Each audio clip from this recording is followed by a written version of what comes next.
অসমৰ বাহন মেঘালয় প্ৰৱেশত বাধা ডাউকি চেৰাপুঞ্জীৰ প্ৰৱেশ পথত উত্তপ্ত পৰিস্থিতি আবদ্ধ হৈ আছে অসমৰ 100ৰো অধিক বাহন অসমৰ টেক্সি চালকক হাৰাশাস্তিৰ অভিযোগ খাচী ষ্টুডেণ্ট ইউনিয়নৰ ইয়াকে লৈ টেক্সি চালকসকলৰ মাজত হাহাকাৰ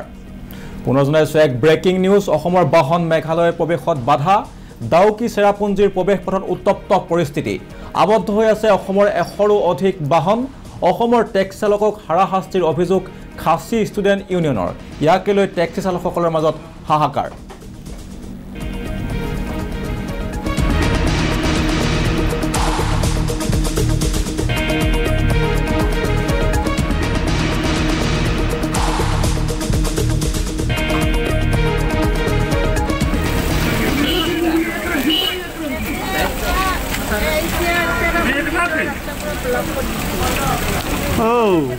এই সড়ক সে নিব তো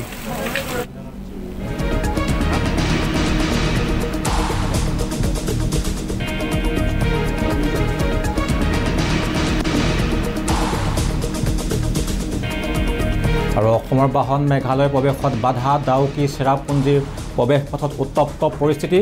আবদ্ধ হৈ আছে অসমৰ 100ৰো অধিক বাহন অসমৰ টেক্সি চালকক হাৰাশাস্তিৰ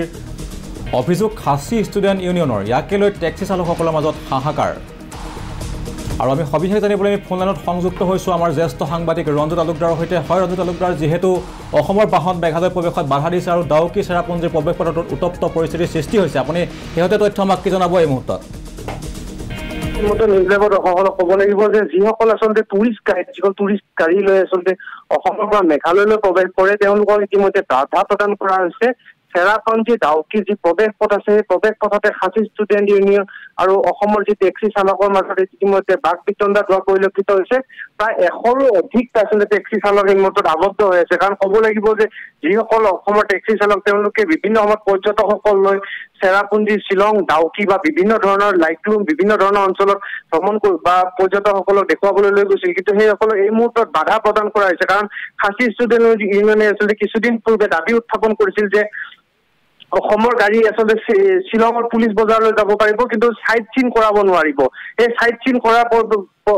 পৰিপ্ৰেক্ষিতত আজি আচলতে বাধা প্ৰদান কৰা পৰিলক্ষিত হৈছে যিসমূহ অসমৰ গাড়ী আচলতে মেঘালয়ত সাইট চিন কৰিবলৈ দিয়া হোৱা নাই আধা পথতে আবদ্ধ হৈ পৰাত পৰিলক্ষিত হৈছে মেঘালয় আৰক্ষী উপস্থিত হৈছে ঘটনাস্থলীত এক উত্তপ্ত পৰিস্থিতি বিৰাজ কৰিছে কাৰণ 100ৰো অধিক আচলতে টুৰিষ্ট এই মুহূৰ্তত মেঘালয়ত প্ৰৱেশ কৰিবলৈ দিয়া হোৱা নাই কাৰণ তেওঁলোকে মেঘালয়ৰ গাড়ী লৈ আচলতে তেওঁলোকে সাইট চিন কৰিব পাৰিব খাচী ষ্টুডেণ্ট ইউনিয়নৰ স্পষ্ট দাবী যে তেওঁলোকে মেঘালয়ৰ যিসমূহ টুৰিষ্ট গাড়ী আছে সেইসমূহ টুৰিষ্ট গাড়ী ব্যৱহাৰ কৰিব লাগিব আৰু সাইট চিন শ্বিলং চেৰাপুঞ্জী ডাউকি মৌচিংৰাম বা বিভিন্ন ধৰণৰ লাইটলুম বিভিন্ন ধৰণৰ জেগা পৰিভ্ৰমণ কৰিব পাৰিব কিন্তু এই মুহূৰ্তলৈকে আচলতে কোনো জাননী নিদিয়াকে হঠাৎ খাচী ষ্টুডেণ্ট ইউনিয়নৰ এই পদক্ষেপক আচলতে সকলোৱে ধিক্কাৰ দিছে কাৰণ ক'ব লাগিব যে খাচী ষ্টুডেণ্ট ইউনিয়নে চৰকাৰৰ লগত ইতিমধ্যে আলোচনা কৰিছে আৰু আলোচনাৰ কোনো কুফল নোপোৱাৰ বাবে আচলতে আজি এই ধৰণৰ পদক্ষেপ লৈছে কিন্তু এই ক্ষেত্ৰত আচলতে অসম চৰকাৰ বা মেঘালয় চৰকাৰ এক পৰ্যালোচনা সকলোৱে দাবী উত্থাপন কৰিছে কাৰণ অসম চৰকাৰ আৰু মেঘালয় চৰকাৰৰ পৰ্যালোচনাই আচলতে এক সঠিক সিদ্ধান্তত উপনীত হ'ব বুলি টেক্সি চালকসকল আশাবাদী আৰু সেয়ে চৰকাৰক অনুৰোধ কৰিছে অসম চৰকাৰক অনুৰোধ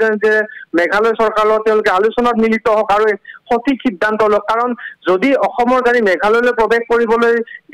প্ৰৱেশ কৰাত বা সাইট চিন কৰাত বাধা আৰোপ কৰে তেনেহ'লে অসমৰ চালকসকলে ইতিমধ্যে আমাৰ সংবাদ নিউজ লাইভৰ যোগেদি সংবাদ মাধ্যমৰ যোগেদি কৈছে যে তেওঁলোকেও আচলতে মেঘালয় গাড়ী অসমত প্ৰৱেশত বাধাৰ সৃষ্টি কৰিব দুয়োখন ৰাজ্যৰ মাজত এক সংঘাত অনিবাৰ্য কাৰণ এই